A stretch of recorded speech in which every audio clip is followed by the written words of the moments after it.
Les 12 coups de midi, sur TF1. La date d'élimination d'Emilien déjà connue?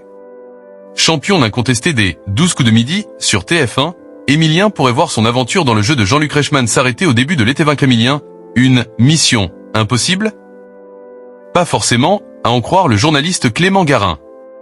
Ce dernier, qui a notamment été chroniqueur pour Cyril Hanouna dans « Touche pas à mon poste », a partagé sur ses réseaux sociaux une information qui pourrait bien bouleverser plus d'un fan des 12 coups de midi, sur TF1.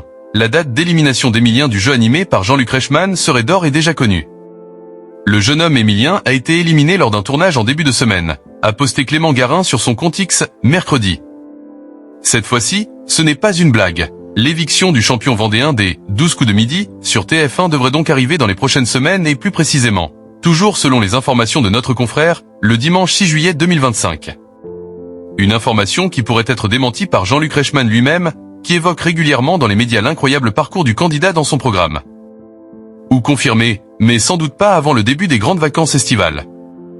En attendant, Emilien continue son petit bonhomme de chemin au sein de l'émission phare de TF1. Le jeune homme de 22 ans vient même de faire tomber un nouveau record de la télévision, celui du nombre de participations d'un candidat masculin à un jeu télévisé en France. Pour autant, le Vendéen n'est pas forcément le candidat le plus apprécié par le public de TF1, épuisant ses adversaires et une partie des téléspectateurs. À ce jour, il totalise plus de 600 participations aux 12 coups de midi et semble indétrônable.